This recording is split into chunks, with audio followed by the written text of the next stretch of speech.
شيئا إن الله عليم بما يفعلون. Oke, siapa yang mau coba? Boleh baca kok, boleh baca, serius. Boleh baca. Faza? Coba dulu, oke.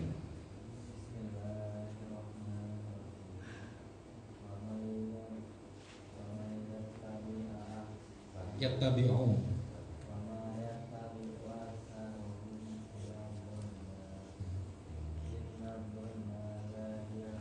Yughni.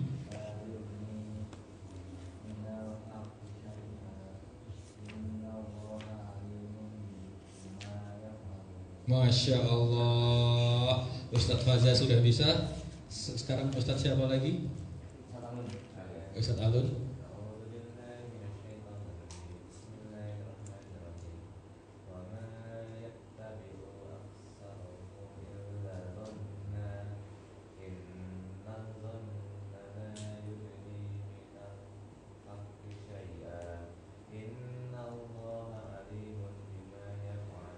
Masya Allah. Ustadz Alun sudah.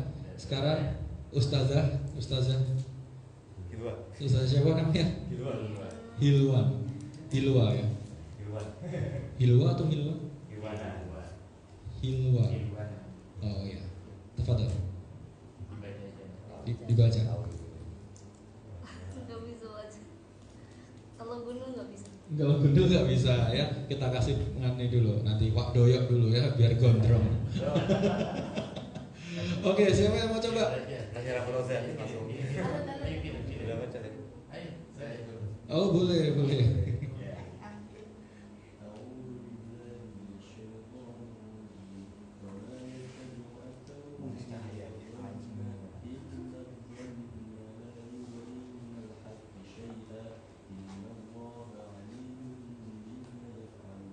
Masya Allah. Jadi ada salah satu yang bisa baca terjemahannya? Ya. 36. Yunus surat yang ke-10 ayat 36. Dan kebanyakan mereka hanya mengikuti dugaan. Sesungguhnya dugaan itu tidak sedikit pun berguna untuk melawan kebenaran. Sungguh Allah Maha mengetahui apa yang mereka kerjakan. Oke, berarti di sini ya teman-teman nggak boleh lagi merasa bersangka sama temannya bahwa ini baik, ini jelek dan yang lain sebagainya. Tetap harus kebenaran itu harus diungkap. Nggak boleh hanya berdasarkan persangkaan, nggak boleh hanya berdasarkan perasaannya doang. Kebenaran tidak boleh disadarkan kepada perasaan. Nah, repotnya itu kalau kita sebagai laki-laki gitu ya, kalau terlalu mengandalkan perasaan. Nah, perasaan itu sebenarnya lebih dominan laki-laki atau perempuan sih? Oh, kata siapa? Tergantung cowoknya gimana. Oke, nanti kita akan bahas di sini bareng-bareng. Kemarin kita sudah membahas banyak hal ya teman-teman, termasuk dari ideologi gitu ya. Terus Kalau prasangka udah sholat atau belum itu gimana ya Ustaz? prasangka atau Ini aku udah sholat atau belum itu gimana Ustaz? ya udah sholat atau belum? Prasangka kan Ustaz? Jadi lebih baiknya karena mungkin itu sebenarnya bukan prasangka, itu was-was. Min syarril waswasil khannas. Artinya apa? Ya kemarin ada yang lagi seru ya di dunia maya ya. Kalau kata Gus Samsudin apa? Min syarril itu wah itu bukan lulusan IBH pasti ya. Kalau IBH penafsiran dari min syarril waswasil khannas itu adalah tidak aku ciptakan jin manusia. Wah itu Ustadz Ja'far langsung dipanggil itu. Nanti ngerembet ke Ustadz Hamzah, nanti ngerembet ke Ustadz-Ustadz yang lainnya. Bisa-bisa saya juga ikut dikeluarin, nggak boleh ngisi lagi. Maka perlu hati-hati ya teman-teman. Nah kemarin kita sudah sampai di sini ya, kita kuat dengan tegaknya Islam dan kita hancur dengan meninggalkannya. Jadi ketika Mas Alun merasa was-was udah sholat atau belum, biasanya sholatnya Mas Alun itu dikerjakan secara sendirian tidak berjamaah.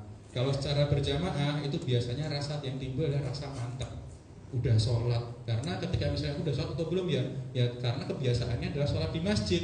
Jadi nggak mungkin ketika dia terlewat waktu sholat karena kondisiku pasti di masjid, nggak mungkin di rumah. Nah rasa was-was itu kebanyakan karena mungkin sholatnya kita tidak dilakukan secara berjamaah di masjid. gitu. Jadi solusinya semacam itu. Nah, kita kuat dengan tegaknya Islam dan kita hancur dengan meninggalkannya. Pertanyaannya adalah bagaimana ketika ideologi yang sudah berkembang di dalam pemikiran kita itu sudah bercampur aduk. Kadang kita sosialis, kadang kita kapitalis, kadang kita menjadi orang yang money oriented, kadang kita menjadikan bukan Allah lagi yang sebagai ilahnya kita, tetapi ilahnya kita adalah popularitas, ilahnya kita adalah jabatan, ilahnya kita adalah mendapatkan strata sosial yang tinggi. Kan di masyarakat sekarang kayak gitu ya, ya. Orang yang berharta lebih banyak itu mendapatkan pengakuan lebih tinggi daripada orang yang paham agama. Di sosial kita kan sekarang kayak gitu. Dan agama juga dijadikan hanya sebagai entertain doang, hanya sebagai pelengkap doang. Ketika ada pembukaan sebuah bisnis, wah mulai dihadirkan ustaz buat ngedoain. Nah setelah doanya selesai, mulai lagi tuh bercampur baur laki-laki dan perempuan, joget-joget kayak gitu ya. Joget-joget pakai lagu apa tuh yang lagi viral itu? Farel. Ya lagi viral, diviralkan oleh Farel. Ya joget-joget kayak gitu. Doa hanya dijadikan sebagai entertain aja. Terus kemudian ustadz tampil di layar kaca, di televisi itu juga hanya sebagai entertain aja. Kemudian mencari dalil-dalil yang cocok dengan nafsunya, dalil-dalil yang cocok dengan perasaannya. Ketika ternyata dalilnya tersebut bertentangan dengan bisnisnya, dalilnya tersebut bertentangan dengan kegiatan ekonominya, dia bukannya bertaubat tapi apa? Kemudian cari ustadz yang lain yang memperbolehkan dalil tersebut. Nah itu, kalau kita sudah dalam kondisi yang semacam itu, maka bagaimana kita harus bersikap? Maka paling gampang adalah kita kembali dulu seperti zaman kita masih bayi. Ya, ketika kita zaman masih bayi. Kayak gimana zaman kita masih bayi itu?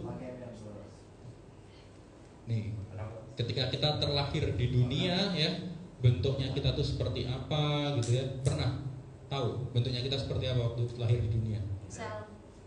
Hah, sel lahir loh mbak? Lahir. Oh, ya Allah. Bakteri paru Iya. Selamat lahir di dunia wahai manusia, gitu ya.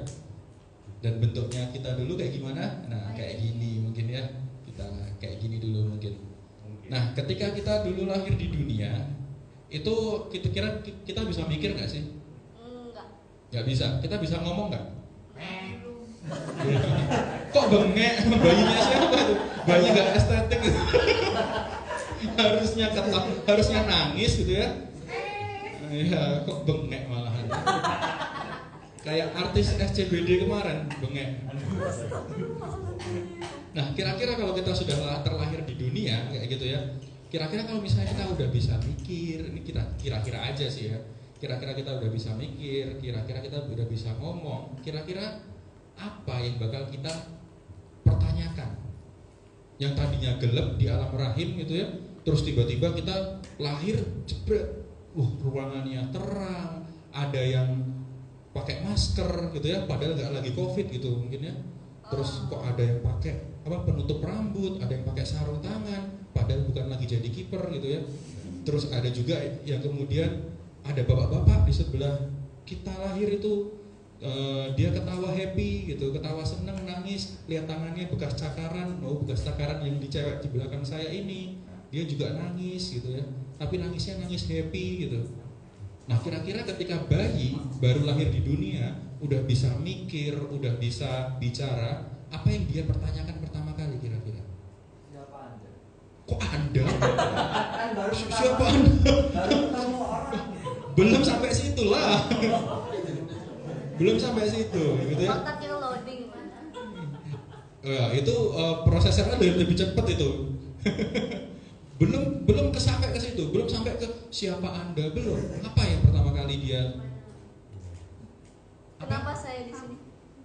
Iya nggak sih? Kamu di mana? Dengan siapa gitu ya? Semalam berbuat apa? Lagunya siapa itu? Nggak tahu. Pura-pura nggak tahu. Ustaznya ada yang tahu? Oke, itu lagunya yang nggak usah kita bahas ya. Oke, kira-kira apa yang bakal ditanyain kalau seandainya bayi itu lahir pertama kali di dunia? Dari mana? Aku siapa gitu ya? Karena dia nggak tahu Bahkan dirinya sendiri dia nggak tahu. Tadinya gelap, dia nggak bisa nggak bisa lihat cahaya. Terus tiba-tiba dia lahir, nggak tiba-tiba juga sih, udah waktunya lahir, dia lahir. Terus kemudian dia melihat, terus dia bingung. Pertama, aku siapa? Aku ini siapa gitu. Aku ini siapa? Bahkan mungkin aku ini apa? Terus pertanyaan kedua apa setelah itu? Dari mana aku berasal? Aku tuh berasal dari mana? Terus kemudian untuk apa sih aku diciptakan? Aku tuh diciptakan untuk apa? Bayi kalau bisa lahir pasti mikir kayak gitu. Ya karena nggak pernah kan? Karena kita nggak bisa mikir. Maka kita harus balik ke keadaan sucinya kita dulu gitu. Nah seandainya kita terlahir waktu bayi gitu, pasti yang membingungkan buat diri kita adalah kita itu berasal dari mana sih? Aku ini siapa sih? Terus kemudian aku tuh diciptakan buat apa sih? Dan setelah aku ini diciptakan, akan kemana sih setelah aku ini ada gitu? Bakal kemana? Itu kalau bayi baru lahir. Paling berdasar adalah makanya di sini siapa sih aku gitu. Nah pernah nggak teman-teman tanya kepada diri teman-teman sendiri? Teman-teman ini siapa? Bukan soal nama loh, bukan soal nama. Teman-teman itu siapa sih? Gitu.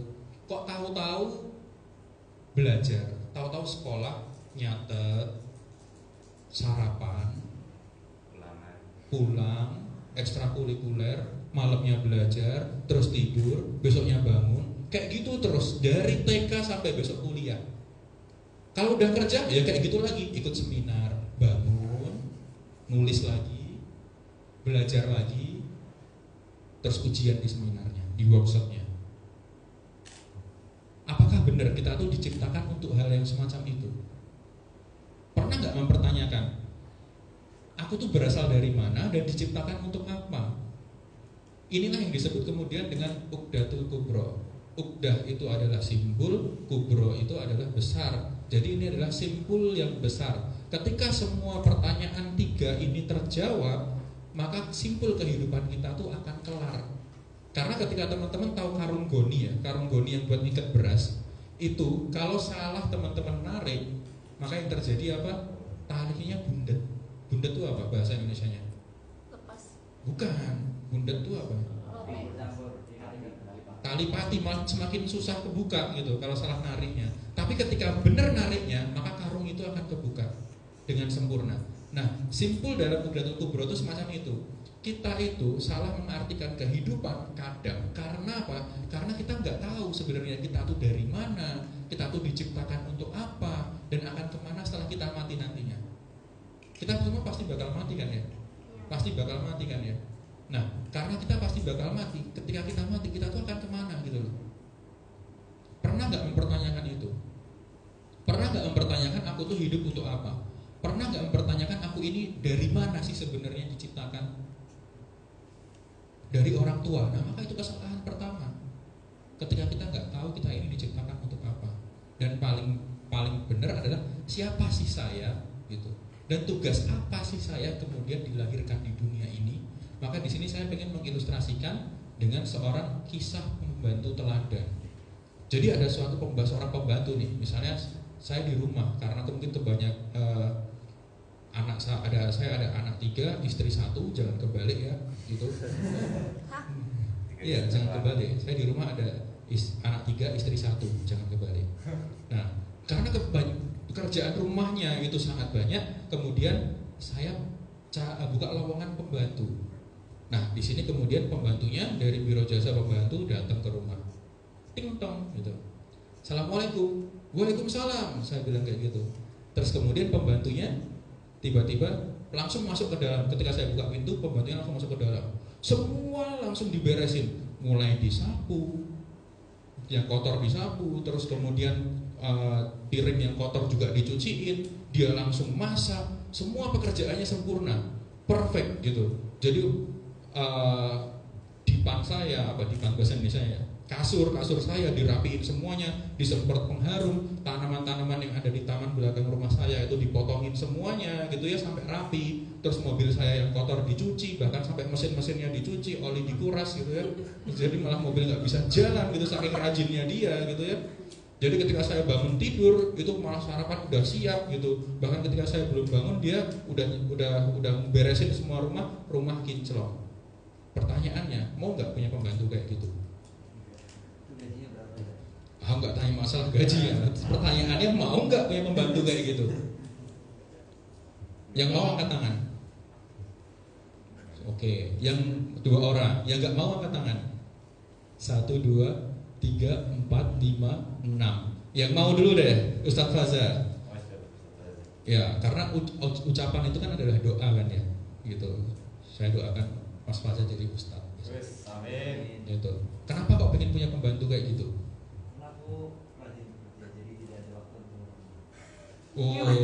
Karena Ustadz Faza rajin bekerja sehingga gak ada waktu ngurusin rumah. Gitu. Yang nggak setuju punya pembantu tadi angkat tangan ya, nggak suka punya pembantu tadi. Takut ditanyain ya terus. Oke, yang kalau saya pribadi, saya nggak suka punya pembantu kayak gitu. Hah? Begitu salam langsung masuk rumah. Dia nggak tanya dulu tugasnya dia tuh apa, jam kerjanya jam berapa, mana yang boleh disentuh oleh pembantu, mana yang nggak boleh disentuh sama pembantu. Kira-kira kita mau nggak punya pembantu yang kayak gitu? Rajin, masakannya enak, kalau bersih-bersih dia bersih banget. Bahkan debu nggak ada yang mau nempel kayak iklan itu pembersih. Debu nggak ada yang mau nempel.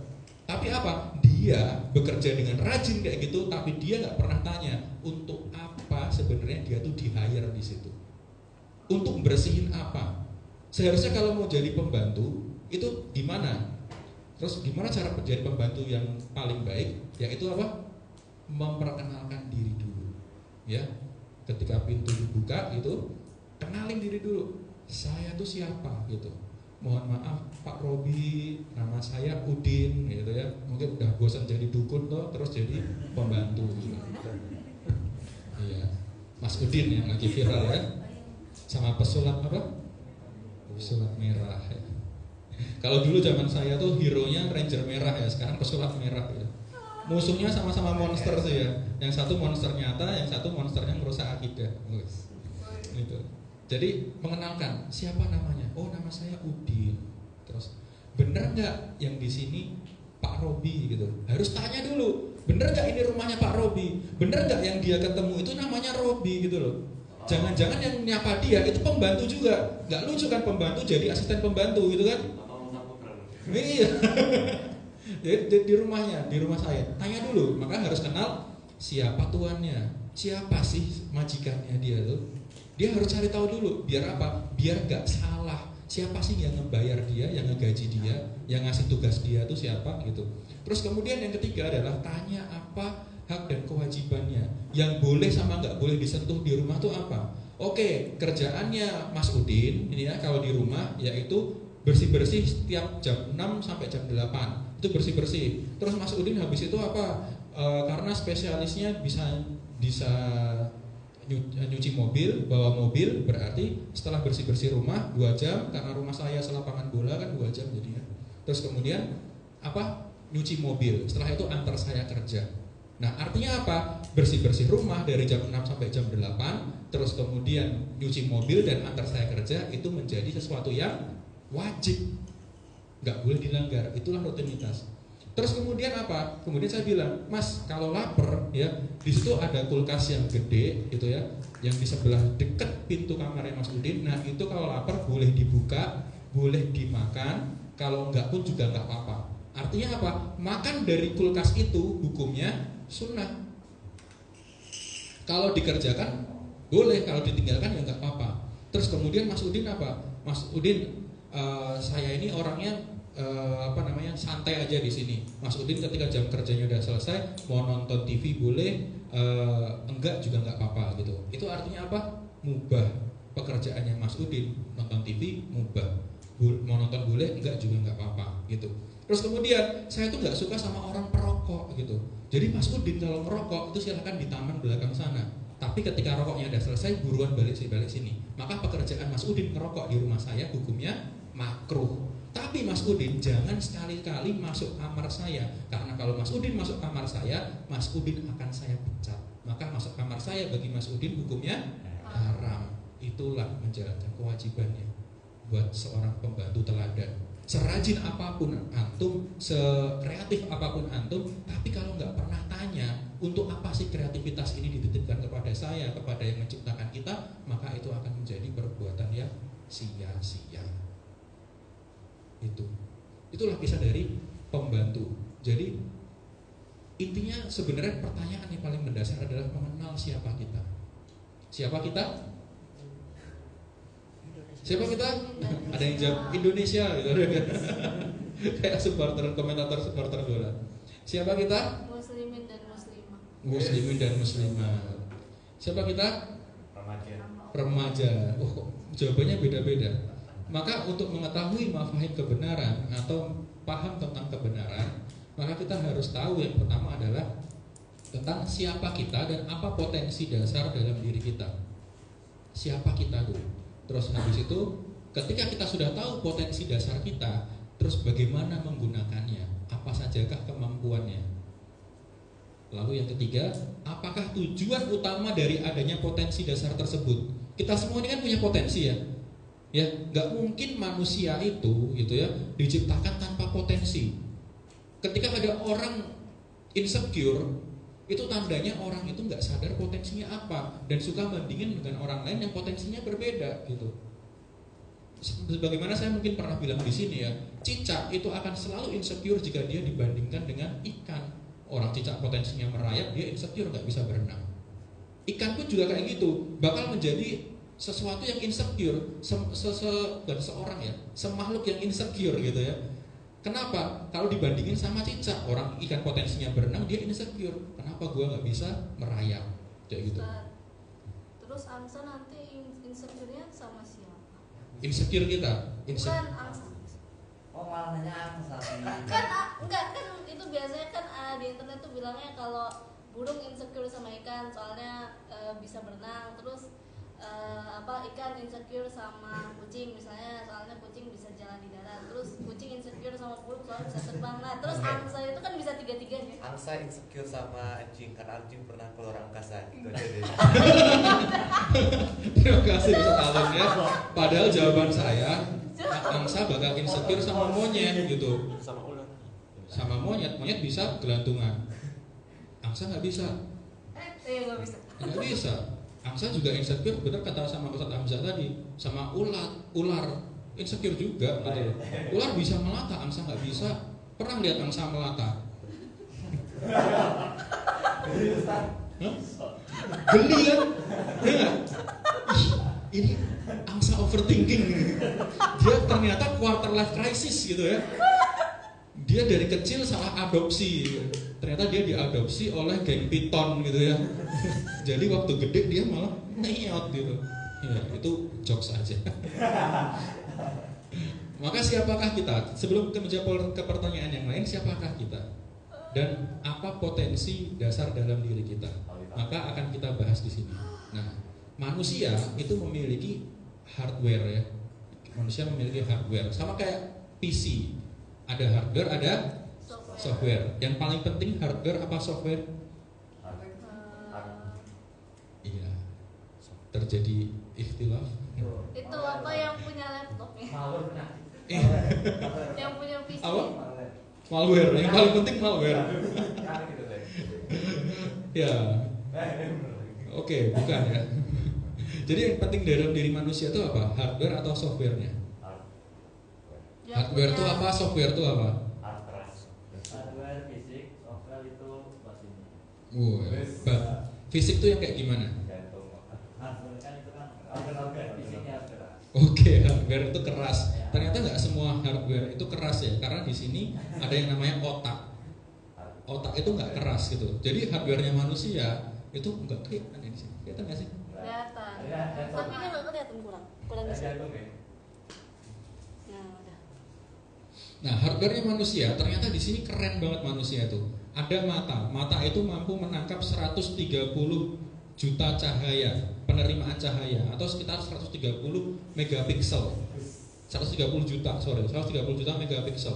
Ini lebih keren daripada kamera gitu ya. Mata ini mau segelap apapun nggak ada noise-nya, ya, nggak ada ketika kita moto di gelap gitu ya. Kalau misalnya handphone kita walaupun udah ada low lightnya ya, walaupun handphone kita kameranya udah ada low light fiturnya, tetap aja pasti banyak noise-nya.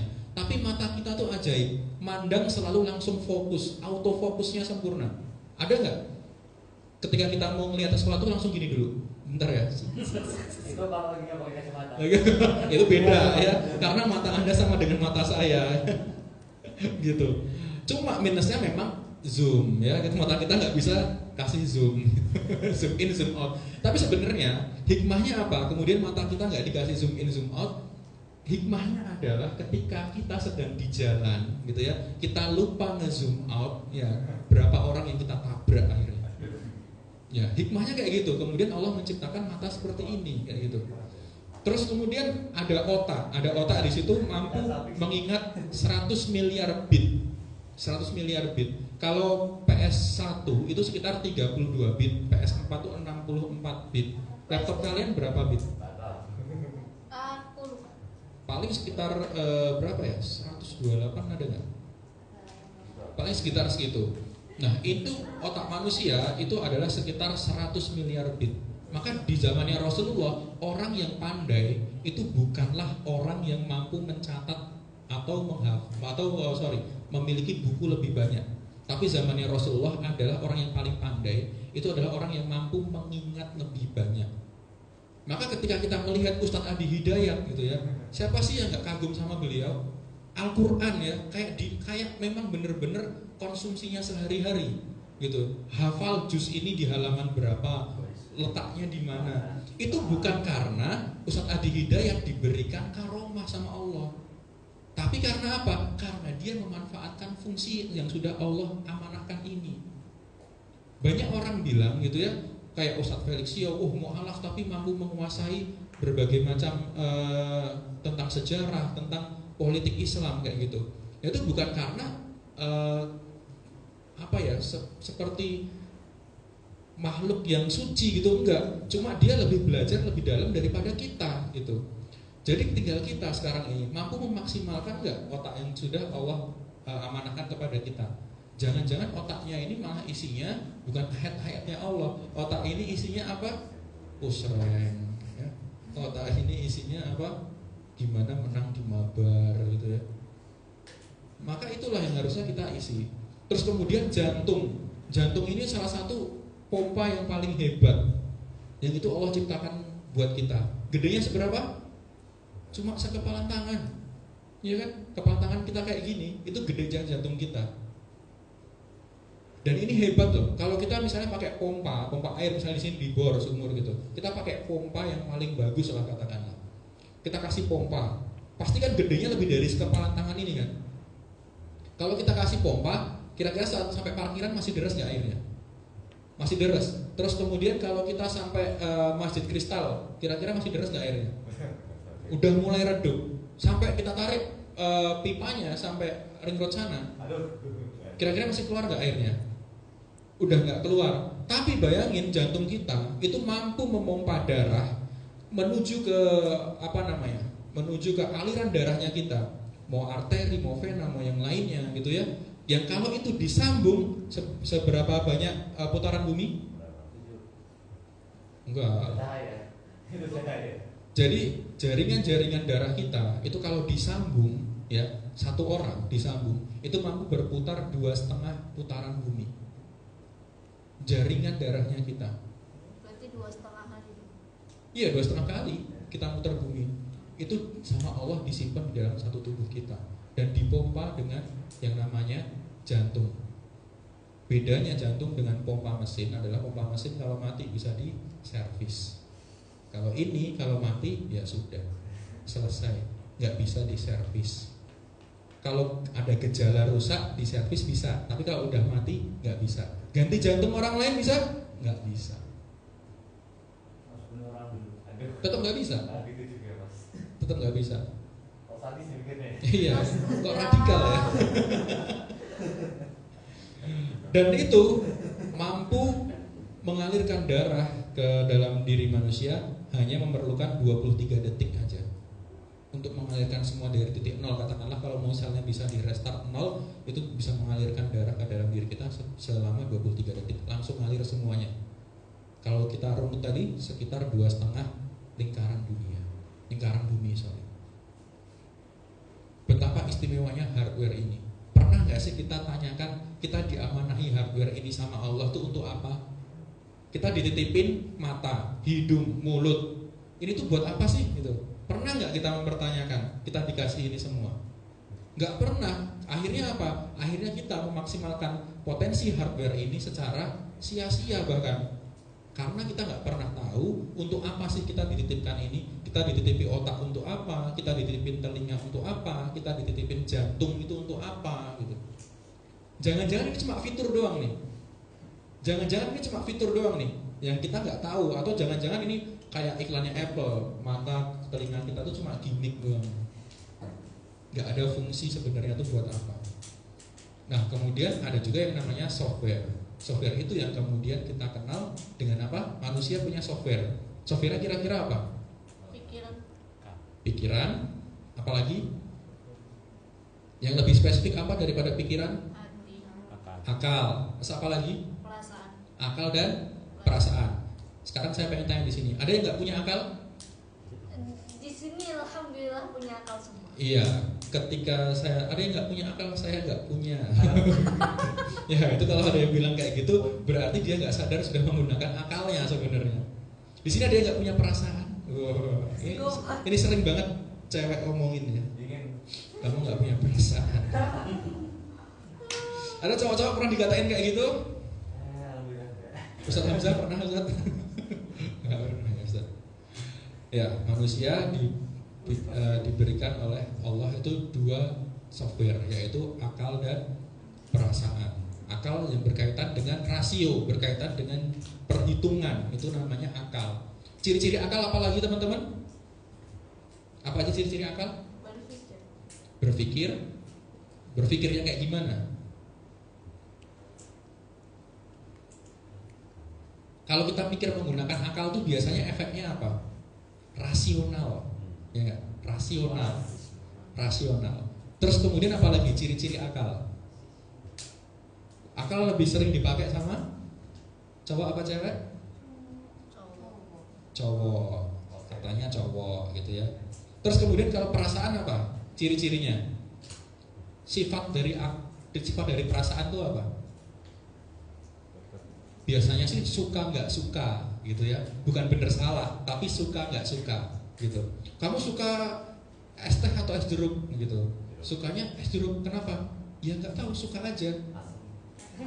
Kamu mau makan di mana? Terserah. Nah, itu akal atau perasaan?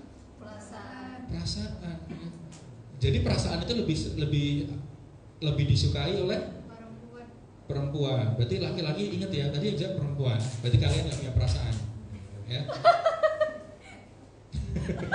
Ya, kalian ini nggak punya perasaan. Sakit itu perasaan bukan? Apa? Sakit itu perasaan bukan? Menurut mereka itu akal yang sakit. Karena tadi yang cewek yang bilang bahwa perasaan lebih disukai oleh wanita gitu. Di sini ada yang suka main alat musik nggak? Main band gitu, ada nggak? Nggak ada ya suka alat musik. Oke, kalau kita lihat konser musik, kalau kita lihat orang main alat musik apa sih yang berkaitan dengan rasio, dengan akal manusia? Yang kalau nggak pakai rasio tersebut, maka musik ambiar, musiknya bubar. Drum. Berarti maka kebanyakan drummer itu cowok. Apakah benar drummer yang jago itu cowok? Ternyata enggak. Ternyata ada juga drummer cewek gitu. Nah, ada juga drummer cewek. Menurut kalian jago nggak mainnya? Gak ada suaranya. Iya, ada suaranya ya kali nyetel musik di masjid tempat sholat kan. Gitu. Kira-kira jago nggak? Mungkin jago. Berarti apa? Akal itu tidak harus dikuasai oleh laki-laki. Bahkan cewek pun juga bisa. Di sini ada anak IPA, angkat tangan anak IPA. 1, 2, Anak IPS, gak ada angkat. 3 gitu. 4. Anak IPS angkat tangan. Nah, kok bisa IPA dikuasai cewek, IPS dikuasai cowok? Padahal banyak sekali di masalah IPA itu yang berkaitan dengan rasio daripada IPS. Iya, makanya itu akal itu tidak mesti dikuasai oleh cewek. Begitu juga perasaan nggak mesti juga dikuasai oleh akal nggak mesti dikuasai oleh cowok, dan perasaan nggak mesti dikuasai oleh cewek gitu. Jadi yang ini adalah salah kalau kita menyadarkan akal itu cewek, akal itu cowok dan perasaan itu cewek. Nggak bisa kayak gitu. Yang saya pengen tanya sama teman-teman yang cewek, ada yang senang fisika nggak? Enggak. Pendidikan fisika. Fisika, loh, itu kan rasio banget tuh, ya kan? Rasio banget. Jangan-jangan. Yang jago matematika ada nggak cewek? Dulu zaman saya dari SD sampai kuliah, yang jago kalkulus, yang jago matematika pasti cewek, gitu, pasti cewek. Terus kemudian apa? Yang jago olahraga itu kebanyakan cowok juga, gitu loh. Cewek juga banyak sih, cuma nggak sebanyak cowok gitu. Padahal olahraga itu kan tentang olah rasa gitu ya. Selain olahraga juga olah rasa. Gimana kita bisa membaur dengan tim, kerja sama tim, itu kan nggak rasio ya. Iya kan? Teamwork itu tuh rasio apa? Perasaan gitu. Makanya ketika kemarin timnas U16 juara AFF, yang dimotivasi sama Bima Sakti apa? Perasaannya. Bayangin orang tua, gimana orang tua bangga gak lihat anaknya juara? Apa yang bermain? Perasaan, gitu. Maka kalau kita mengandalkan kepada biasanya terhadap akal, yang terjadi adalah objektif, berujung pada pemikiran yang mendasar, stabil dan konsisten. Itulah ciri-ciri akal. Biasanya konsisten. Ketika kita mengerti sesuatu berdasarkan akal, maka kita nggak mau untuk kesampingan dari akal tersebut. Contohnya seperti teman-teman sudah ketahui, ini apa? HP. Kalau ini saya bilang mobil, setuju nggak? Hah? Waduh. Bahaya Ustaz. Setuju nggak ini dibilang mobil? Nggak setuju, kecuali ada kondisi yang memaksa. Seperti apa? Kalau nggak mau bilang ini HP, aku tembak. Itu kondisi yang memaksa, baru berubah. Yang berubah bukan akalnya, tapi yang berubah apa? Perasaannya yang berubah. Karena ada ancaman, sehingga faktanya berubah, gitu. Nah ini teman-teman jangan hilang konsentrasi mempelajari ini. Materi saya sesi akidah ini sebanyak 16 kali pertemuan. Itu kalau teman-teman sampai bolos satu materi aja, bisa-bisa sesat. Aduh. Serius, karena kita akan mengerti bagaimana Islam itu menempatkan akal dan perasaan sesuai dengan tempatnya, gitu loh. Jadi objektif pada hal yang mendasar, stabil dan konsisten. Seperti itulah akal. Nah, kalau perasaan itu kayak gimana? Perasaan itu cenderung subjektif, berujung pada kata pokok. Makanya kalau ada orang ngomong pokok, wah itu yang bermain adalah perasaan, bukan logika. Karena dia nggak mau menerima argumen selain daripada yang dia mauin, gitu. Itulah yang bersumber kepada perasaan. Ada lagi yang mau makan di mana, terserah. Nah, itu logika, akal atau perasaan? Ya, yang cewek. Iya, perasaan. Gitu Ustaz. Ya biasanya kayak gitu, karena saya jarang sih bilang kalau sama teman-teman saya yang cowok gitu ya. Biasanya dulu zaman kuliah, zaman masih sekolah gitu, makan di mana? Terserahnya mereka kalau cowok itu terserah beneran gitu loh. Sini yuk, kantin ini yuk, gitu. Makan rawon yuk, gitu. Kalau cewek, istri saya, mohon maaf ya kalau nonton online gitu ya. Ada di rumah Ustaz. Itu kayak gitu. Jadi mau makan apa? Terserah. Oke, makan bakmi yuk. Malam-malam kok bakmi sih nggak enak. Ya udah nasi padang. Terlalu berat malam-malam nasi gitu. Ya udah sate gitu. Kayaknya enggak deh, sate susah nanti makannya, ada jigongnya. Terus apalagi kita kacang rebus. Ya kacang rebus cuma mampir di perut doang, habis itu hilang kentut gitu. Ya udah maunya makan apa? Kayaknya mie enak deh. Nah, mie udah diomongin tadi gitu kan. Jadi kalau ada cewek ngomong terserah, mending kita pura-pura pingsan gitu. Akhirnya apa? Labil dan fluktuatif gitu loh. Kadang oke, kadang nggak oke gitu. Ya disinilah ketika kita bersuami istri gitu ya.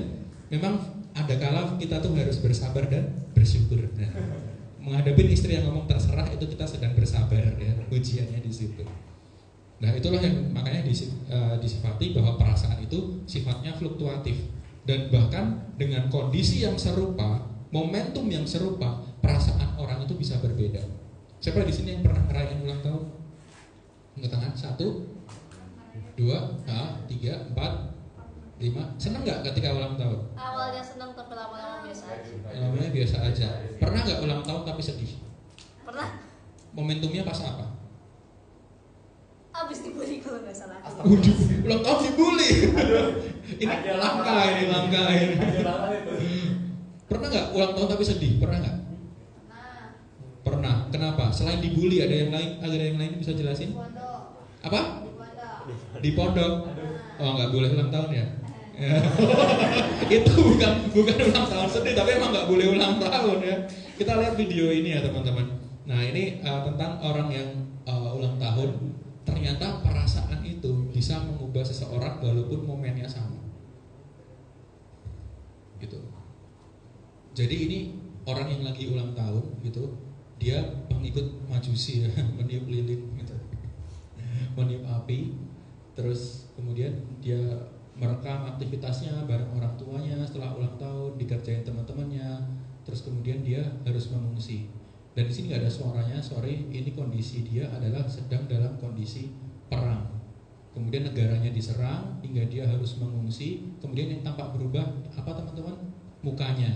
Yang tadi happy waktu ulang tahun, terus kemudian harus mengungsi, dirundung ketakutan, dirundung kecemasan, hingga akhirnya dia drastis mungkin perasaannya terus kemudian berubah. Hingga akhirnya dia harus menerima kenyataan bahwa dia tidak lagi hidup dengan orang tuanya. Dan kemudian dia sudah dievakuasi, dan di momen yang sama selama setahun dia ulang tahun lagi. Akhirnya dia dalam kondisi yang sedih. Artinya apa? Artinya bahwa dengan kondisi yang sama-sama ulang tahun, di tanggal yang sama-sama tiup lilin, tapi kondisi seseorang, emosi seseorang, perasaan seseorang itu bisa berubah. Jadi ketika kita menyandarkan kepada perasaan, itu pasti sifatnya temporary, pasti sifatnya nggak lama. Orang yang beragama dengan perasaan sama seperti itu juga. Semangat di awalnya, ujung-ujungnya males. Kayak gini terus ritmenya, kayak gini terus ritmenya. Karena apa? Menyandarkan kebenaran ayat-ayat Al-Quran hanya dengan perasaannya dia.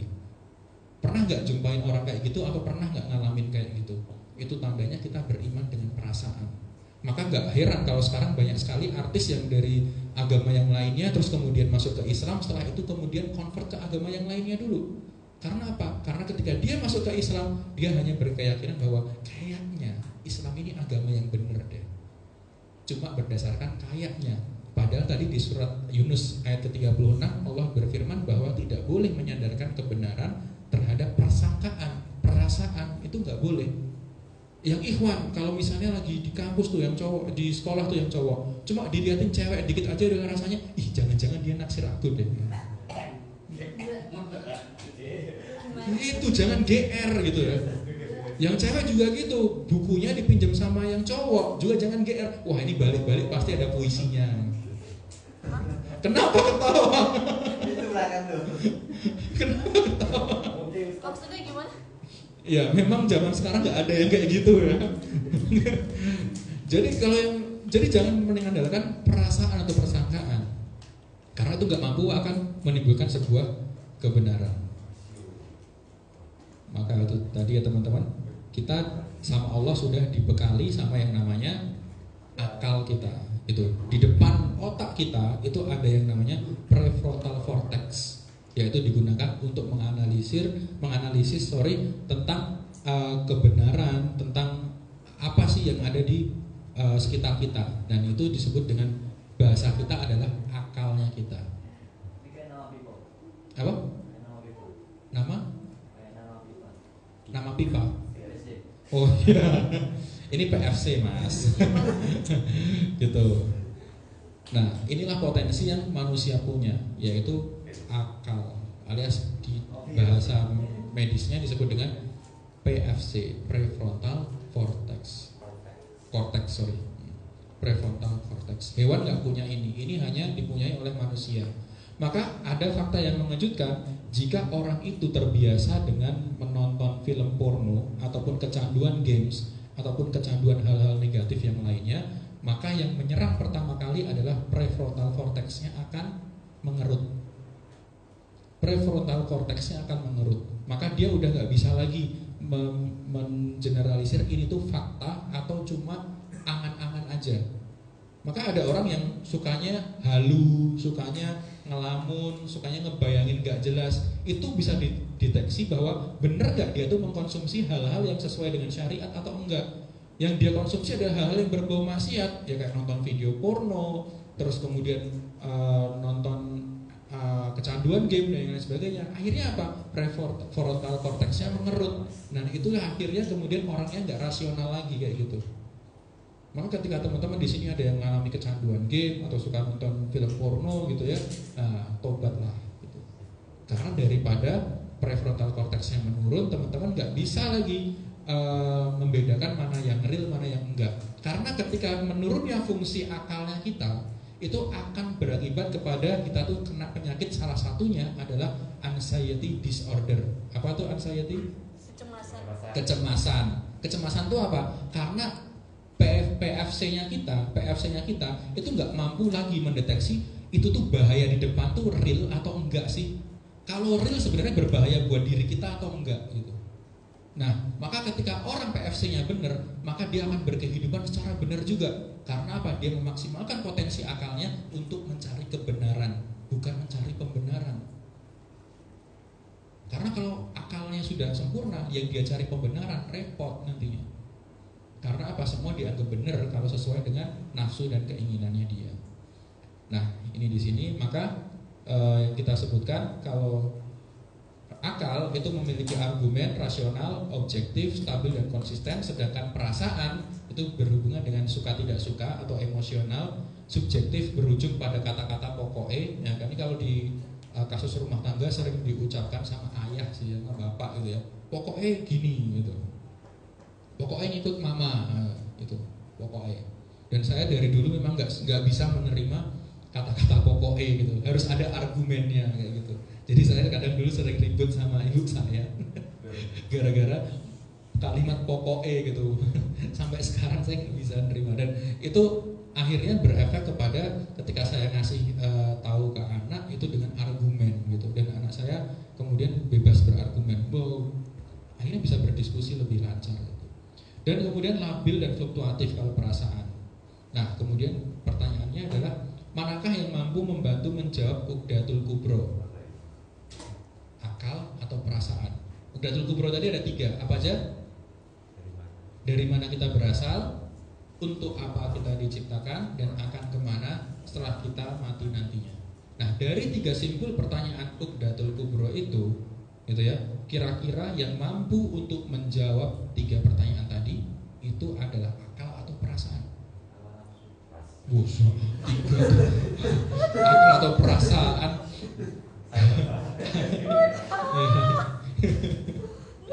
Yang mana? Yang kira-kira bisa menjawab Uqdatul Kubro tadi?